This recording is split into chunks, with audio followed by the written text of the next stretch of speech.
오늘 함께 보실 하나님의 말씀은 시편 68편 1절에서 18절 말씀입니다. 하나님이 일어나시니 원수들은 흩어지며 주를 미워하는 자들은 주 앞에서 도망하리이다. 연기와 불러 가듯이 그들이 몰아내서서 불 앞에서 미리 녹음같이 악인이 하나님 앞에서 망하게 하소서. 의인은 기뻐하여 하나님 앞에서 뛰놀며 기뻐하고 즐거워할지어다. 하나님께 노래하며 그의 이름을 찬양하라. 하늘을 타고 광야에 행하시던 이를 위하여 대로를 숙축하라. 그의 이름은 여호와이시니 그의 앞에서 뛰놀지어다. 그의 거룩한 처소에 계신 하나님은 고아의 아버지시며 과부의 재판장이시라. 하나님이 고독한 자들을 가족과 함께 살게 하시며 갇힌 자들을 이끌어 내사 형통하게 하시느니라. 오직 거역하는 자들의 거처는 메마른 땅이로다. 하나님이여 주의 백성 앞에서 앞서 나가사 광야에서 행진하셨을 때에 셀라. 땅이 진동하여 하늘이 하나님 앞에 떨어지며 저 전해산도 하나님 곧 이스라엘의 하나님 앞에서 진동하였나이다. 하나님이여 주께서 흡족한 비를 보내사 주의 기업이 곰핍할 때에 주께서 그것을 견고하게 하셨고 주의 환중을 그 가운데서 살게 하셨나이다. 하나님이여 주께서 가난한 자를 위하여 주의 은택을 준비하셨나이다. 주께서 말씀을 주시니 소식을 공포하는 여자들은 큰 무리라. 여러 군대의 왕들이 도망하니 집에 있던 여자들도 탈취물을 나누도다. 너희가 양 우리에 누울 때에는 그 날개를 은으로 입히고 그 깃을 황금으로 입힌 비둘기 같도다. 전능하신 이가 왕들을 그 중에서 흩으실 때 살몬이 눈에 날림 같도다. 바산에 사는 하나님의 산임이여 바산에 사는 높은 산이로다. 너희 높은 산들아 어찌하여 하나님이 계시려 하시는 산을 시기하여 보느냐. 진실로 여호와께서 이 산에 영원히 계시리로다. 하나님이 병거는 천천히요 만만이라. 주께서 그 중에 계심이 신의 산 성소에 계심 같도다. 주께서 높은 곳으로 오르시며 사로잡는 자들을 취하시고 선물들을 사람들에게 받으시며 반역자로부터 받으시니 여호와 하나님이 그들과 함께 계시기 때문이로다. 아멘. 네. 오늘 저희가 함께 보는 다윗의 시편은 이제 하나님을 역사 속에서 이때까지 구원을 이루신 하나님이 앞으로도 구원을 이루실 거라는 그런 찬양의 메시지입니다. 우리가 오늘 1절부터 보면은 이 1절은 민수기 10장 35절을 다시 반복하는 구절입니다.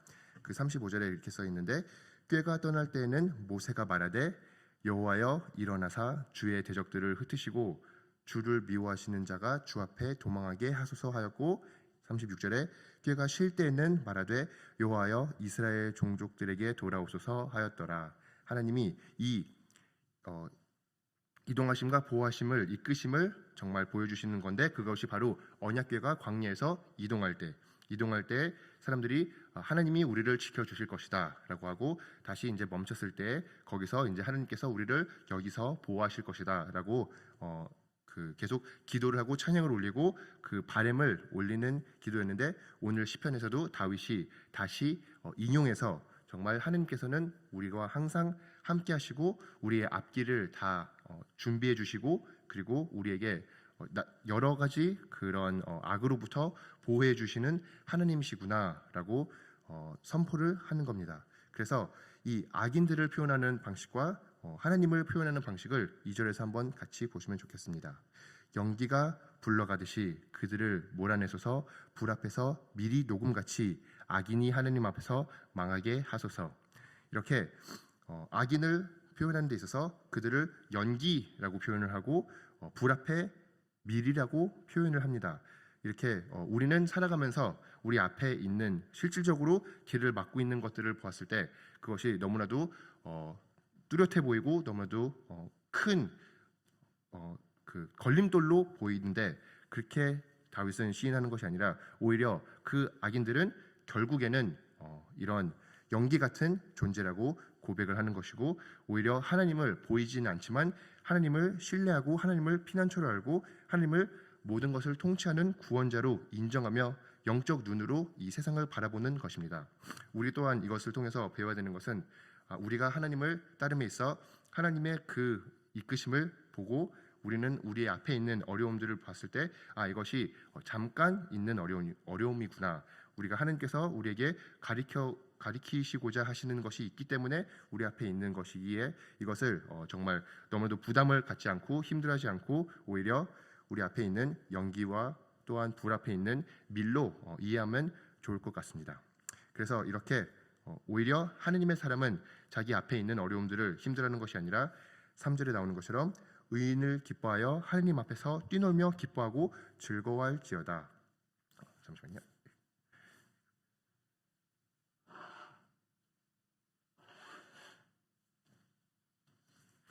그래서 여기서는 이제 다윗이 대중에게 자기의 백성들에게 이렇게 4번의 이 기쁨이라는 단어를 사용하면서 이제 강조하는 게 바로 하나님은 우리가 기뻐할 대상이라는 것, 하나님은 우리가 찬양할 대상이라는 것.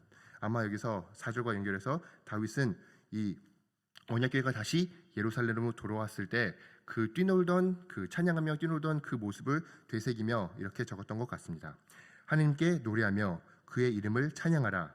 하늘을 타고 광야에 행하시던 이를 위하여 대로를 숙축하라. 그의 이름은 여호와시니 그 앞에서 뛰놀지어다. 아멘. 이렇게 함께 언약궤가 있는 곳에 하나님의 임재가 있고 하나님의 임재가 있는 곳에 하나님의 인도하심과 보호하심이 있기에 결국 이렇게 하나님의 임재 가운데 하나님이 모시고 오는 것을 기뻐하고 하나님 임재 가운데 살아가는 것을 정말 그 앞에 뛰놀 정도로 함께 기뻐하고 찬양하라고 사람들에게 권면하고 있는 것입니다. 이렇게 그 하나님을 바르게 알고 그 하나님의 하신 역사하심을 바르게 이해했을 때 그 하나님을 결국 바르게 찬양할 것이라는 그것을 표현하고 있는 것인데, 계속해서 그의 거룩한 처소에 계신 하나님은 고아의 아버지시며 과부의 재판장이시라. 하나님이 고독한 자들을 가족과 함께 살게 하시며 갇힌 자들을 이끌어 내사 형통하게 하시느니라. 오직 거역하는 저들의 거처는 메마른 땅이로다 라고 알려주고 있으면서 결국 제일 희망이 없는 자들, 제일 의지할 곳이 없는 자들이 바로 고아고 과부인데, 그 제일 희망 없는 자들에게 결국 제일 큰 위로, 제일 큰 피난처가 바로 하나님이 되신다는 것입니다. 이것도 또한 신명기 1장 31절을 토대로 찬양을 부르는 것 같습니다. 신명기 1장 31절에는 이렇게 기록하고 있습니다. 광야에서도 너희가 당하였거니와 사람이 자기의 아들을 안는 것 같이 너희의 하나님 여호와께서 너희가 걸어온 길에서 너희를 안으사 이곳까지 이르게 하셨느니라 하나. 아멘. 이렇게 하나님께서는 정말 우리를 아들 삼아 주시고 우리를 그렇게 우리의 하나님 아버지로서 함께 동행해 주시고 우리를 안으시고 이곳까지 이르게 하시는 분이심을 아시기를 간절히 소망합니다. 이런 하나님을 우리가 바르게 돌아봤을 때 우리는 아무리 그 희망이 없는 상황 속에 속했을지라도 우리가 마치 과부와 같은 고아와 같은 상황 속에 있을지라도 결국 우리는 의지할 분이 계신 것이고 우리의 구원을 바랄 수 있는 자가 계실 것입니다. 그래서 정말 제일 소망이 없고 제일 희망이 없는 그 곳에서 유일한 소망이 되시는 하나님을 더욱더 신실히 신뢰하시길 간절히 소망합니다. 이렇게 하나님을 계속 찬양하는 데 있어서 하나님이 이루어내신 구원을 다시 되새기며 찬양을 올리고 있습니다. 7절에 보면은 하나님이여 주의 백성 앞에 나가사 광야에서 행진하셨을 때 땅이 진동하여 하늘이 하나님 앞에서 떨어지며 저 신의 산도 하나님 곧 이스라엘의 하나님 앞에서 진동하였느니라. 이렇게 하나님이 처음에 이스라엘과 언약을 맺었을 때 이 출애굽을 바로 이후에 언약을 맺고 이 신의 산 앞에서 십계명을 주신 그 역사를 되새기며 결국 하나님이 바로 우리를 이렇게 이끄신 분이지, 하나님이 우리를 하나님의 백성으로 삼아주신 분이시지라고 계속 다시 되새기며 이제 하나님을 찬양하게 되는 것입니다. 9절에도 주께서 흡족한 비를 보내사 주의 기업이 곰핍할 때 주께서는 그것을 견고하게 하셨고 주의 황급이 그 가운데 살게 하셨나이다. 하나님이여 주께서 가난한 자를 위하여 주의 은택을 준비하셨나이다. 하나님이 이스라엘 백성들을 광야 속에서 이끌어내실 때에도 계속 메추라기와 만나와 바위에서 물을 제공하시면서 매번 시시때때로 그들의 모든 필요를 다 채워주셨습니다. 그리고 그들은 결국 광야에서는 의지할 수 있는 것이 하나님밖에 없었지만 그 하나님이 충분히 모든 것을 다 제공해 주셨기 때문에 성경에도 그 40년 동안 그들의 옷이 닳지 않고 그들 중에 병든 자가 없었다고 얘기하고 하나님께서 날마다 계속 필요한 대로 모든 것을 제공해 주시고 하나님이 그들의 생명이 되었던 것이었습니다. 그렇게 모든 그 굶주린 자들의 배를 채워주시고 모든 필요를 채워주시는 하나님을 찬양하게 되면서 이어서 이 광야의 길만이 아니라 이제 사사의 시대에 들어가서도 하나님께서 매순간 이스라엘이 아무리 반항하고 아무리 하나님이 보시기에 악을 행하여도 계속 하나님은 사사를 보내고 구원을 이뤘는데 그 중에 특히 데보라에게 지목을 하게 되는 것입니다. 11절과 12절을 보면은 주께서 말씀을 주시니 소식을 공포하는 여자들은 큰 무리라. 여러 군대의 왕들도 도망하니 집에 있던 여자들도 탈취물을 나누는도다. 이렇게 사사기 5장을 되새기며 거기 1절에는 이렇게 써 있는데 이날에 드보라와 아비노함이 아들 바락이 노래하며 이르되 데보라의 노래를 기억하면서 되새기면서 거기서 결국 이 가나안 왕 야빈 손에 있었던 군대 장관이었던 스시라를 이제 어떤 여인이 죽이게 되는데 그 여인은 바로 야엘이었습니다.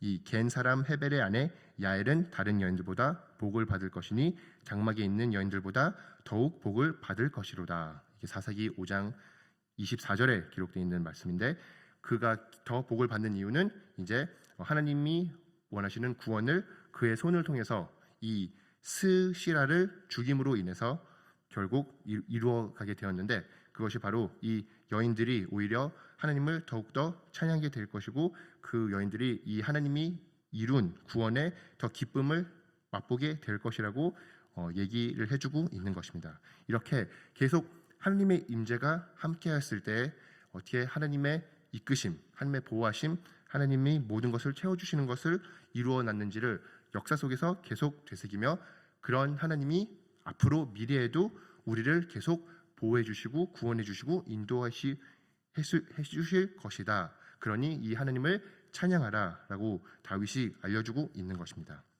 이렇게 13절을 계속 이어서 보면은 너희가 양 우리에 누울 때 그 날개를 은으로 입히고 그 깃을 황금으로 입힌 비둘기 같도다. 전능하신 이가 왕들 그 중에서 흩으실 때는 살몬의 눈이 내림 같도다. 하면서 이제 여러 가지 다른 비유로 계속 하나님의 날개 아래 보호하심을 체험하듯이 우리가 결국 하나님 안에 있었을 때는 그냥 충족 부분만이 되는 것이 아니라 제일 영광스러운 모습으로 되었다는 것을 이렇게 하나님께서 이 은과 황금으로 입힌 비둘기 같이 비유를 하면서 우리에게 우리가 필요한 것 그 이상으로 항상 우리를 채워주시고 우리에게 제일 영광스러운 삶을 하나님의 임재 가운데 있을 때 허락해 주신다는 것을 또한 알리고 있는 것입니다. 그래서 결국 이 신의 산에 있는 이 하나님이 바로 이 신의 산을 다른 산들이 질투하는 모습을 보여주게 되는 것입니다. 15절과 16절에 바산의 산은 하나님의 산이시며 바산의 산은 높은 산이로다. 너희 높은 산들아 어찌하여 하나님이 계시려 하는 산을 시기하여 보느냐. 진실로 여호와께서 이 산에 영원히 계시리로다. 이런 주변에 있는 바산들은 훨씬 더 크고 높은 산들이었고 이방 땅에 있는 산들이었지만 결국 그들이 질투하는 것은 이 신의 산이 되는 것입니다. 신의 산은 그 산들에 비해서 훨씬 더 작은 산이었지만 결국 하나님의 임재를 드러내게 하는 산이 되었던 것입니다. 그렇기 때문에 그것을 이제 시기하게 하는데 이것은 비유적으로 보여주는 것이 또 하나님이 이스라엘을 선택하게 된 계기도 보여주는 것입니다. 이스라엘도 다른 나라들 비해 훨씬 더 큰, 더 위대한 나라가 아니었지만 가장 작은 나라 중에 하나였지만 하나님께서 그 이스라엘을 택하게 되신 것이고 그리고 우리도 그리스도를 알게 된 우리 모두도 다 우리가 이 세상이 봤을 때는 그런 대단한 자, 위대한 자가 아니었지만 결국 가장 낮은 자를 하느님이 택하셔서 우리에게 하느님의 사랑으로 우리를 용서해 주시고 우리에게 구원의 길을 허락해 주신 것입니다. 이렇게 하시는 하느님의 동기부여에는 어떤 부분이 있냐면 바로 하느님이 택한 자들이 교만하지 말라는 부분에 있습니다. 그리고 하나님께서 영광을 홀로 받으시겠다는 부분이 담겨 있는 것입니다. 제가 비유로 만약에 이제 농구 팀을 제가 꾸린다고 생각을 한번 해보십시오.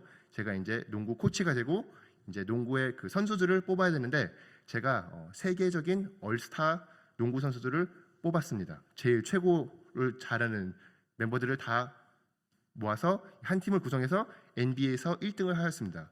그러면은 그 영광은 누가 받게 될까요? 제가 받게 될까요? 선수들이 받게 될까요? 네, 선수들이 당연히 받게 될 것입니다. 제가 하는 부분은 크지 않을 겁니다. 이미 증명된 자들이고 이미 대단한 자들이기 때문에 알아서 그냥 알아서 하라고 하면은 다 알아서 할 것입니다. 그렇지만 만약에 제가 제일 못하는 선수들을 다 모아서 정말 아무 희망이 보이지 않는 그런 선수들을 모아서 제가 NBA에 데리고 가서 NBA에서 우승을 타게 됩니다. 그럼 그 영광은 누가 받을까요? 네, 그거는 코치가 받게 되는 영광일 것입니다. 어떻게 이런 사람들을 모아서 한 팀을 만들어서 NBA를 우승을 시킬 수 있느냐? 정말 그거는 대단한 것이다. 그렇게 하듯이 하나님께서 제일 약자, 아무것도 없는 자를 택하서 그들에게 구원을 허락하시고 그들에게 예수님을 닮아가는 모습을 허락하시는 것은 바로 저거는 분명히 저 사람들의 능력이 아니라 그 하나님의 능력이구나. 하나님께서 그렇게 행하셨고 하나님께서 이루어신 작품이구나 라고 고백을 할 수밖에 없게끔 그런 우리를 선택해 주신 것입니다. 그러니 우리는 그 하나님을 더욱더 겸손히 따르고 하나님께서 우리를 예수님을 닮게 더욱더 허락을 해야 되는 것입니다. 그것이 하나님께서 영광을 받는 길이고 우리가 겸손히 하나님을 사랑하고 따르는 길이 되는 것입니다. 우리 뉴욕 장로교회 성도님들은 바로 그런 모습으로 하나님을 찬양하고 따르시길 간절히 소망합니다. 그리고 이 마지막으로 여기서 하나님은 병거는 천천히요 만만이라 주께서 그 중에 계심이 신의 산 성소에 계심 같도다. 주께서 높은 곳으로 오르시며 사로잡는 자들을 취하시고 선물들을 사람들에게 받으시며 반역자들로부터 또 받으시나니 여호와 하나님이 그들과 함께 계시기 때문이로다. 이렇게 하나님이 함께 가고 하나님이 함께 행진하는 그 모습의 최후 승리를 찬양하는 구절들을 우리가 함께 보았습니다. 이렇게 하나님이 천천과 만만의 군사로 비유가 되면서 결국 하나님께서 모든 것을 이루게 되시고 하나님께서 이끄신 승리 가운데는 하나님 안에 거한 자들만 그들에게 선물을 주고 그들을 높이는 게 아니라 심지어 반역자들로부터 또 선물을 받고 그의 이름을 높게 되고 그 모든 입이 예수를 주로 시인하는 날이 올 것이라는 것을 미리 알려주고 있고 결국 이것이 모든 것이 이렇게 이스라엘에게 가능한 이유는 바로 여호와 하나님이 그들과 함께 계시기 때문인 것입니다. 하나님의 언약궤가 하나님의 임재가 그들과 함께 동행하기에 이렇게 최후 승리까지 이끄신다는 그 하나님임을 찬양을 하는 것입니다. 그렇게 다윗이 이스라엘에게 위로를 주는데 그럼 우리가 오늘날 이 말씀을 통해서 받아야 되는 위로는 무엇일 것인가요? 그것은 바로 우리에게 하나님께서 예수 그리스도를 보내주셨고 우리가 이 예수 그리스도의 과거 속에서 이루어진 역사를 보았을 때 우리가 예수 그리스도가 앞으로 미래에 이루실 그 약속을 더 의지하고 살아갈 수 있다는 점입니다. 바로 예수 그리스도도 본인들이 악한 사람들을 어떻게 무찔렀을까요? 그것은 바로 예수님은 본인이 만나는 사람들마다 병든 자들을 치유하시고 악령에 시달리는 자들에게 자유를 허락하시고 죽은 자도 살려내시며 결국 그 악의 힘이 전혀 없음을 보여주시게 하셨고 이 언약궤가 예루살렘에 돌아올 때에 그 많은 사람들이 기뻐하고 즐거워하며 뛰놀았던 것처럼 예수님도 고난주간에 나귀를 타시고 예루살렘에 들어오실 때 사람들이 다 호산나라고 하나님께 찬양을 올리며 그들을 기뻐하며 그 왕을 받아들인 것처럼, 그리고 또한 이 여인들이 이 이스라엘의 승리를 선포한 것처럼 예수 그리스도의 부활 이후에 여인들이 먼저 예수 그리스도의 부활을 맛보고 그것을 같이 제자들에게 알리면서 기뻐하며 이 승리를 선포하신 것처럼, 그리고 우리에게는 결국 예수 그리스도를 주로 시인하면서 이렇게 우리에게 모든 것을 가능케 해주신 왕 예수 그리스도가 계신데 그의 인도하심과 그의 보호하심과 그의 능력 주심 아래 우리가 거해야겠다. 그가 우리에게 항상 함께 하실 거라고 약속을 하셨는데 그게 우리의 삶의 제일 큰 위로가 돼서 우리가 아무리 절실한 상황 가운데서도 예수 그리스도를 의지하며 예수 그리스도의 약속을 의지하며 아직 최고의 것은 미래에 남아있다는 것을 믿음의 눈으로 바라보며 하루하루를 믿음 안에서 살아가시길 간절히 소망합니다. 함께 기도하시겠습니다. 주님께서 허락하신 말씀을 통해 우리가 예수님을 더욱더 의지할 수 있도록 도와주시옵시고 우리가 더욱더 예수 그리스도의 임재 속에 거하며 그 임재를 기쁘게 누리고 그 임재 속에서 우리가 예수 그리스도의 모습을 더욱더 닮아갈 수 있도록 도와주시옵소서. 주님, 가장 낮은 자들을 택하셔서 하나님의 영광을 보여주시니 감사합니다. 우리 삶 가운데에서도 우리가 스스로는 아무것도 할 수 없음을 하루빨리 깨달을 수 있도록 도와주시옵시고 우리가 오로지 예수 그리스도의 능력을 의지하여서 예수 그리스도의 임재함으로 하루하루 성령 안에서 열매를 맺는 삶을 살아갈 수 있도록 도와주시옵소서. 주님, 오늘 하루 또한 주님을 더욱더 의지하고 더욱더 신뢰할 수 있도록 주님께서 능력 부어주시옵소서. 감사드리며 이 모든 말씀 예수님의 이름으로 기도드립니다. 아멘.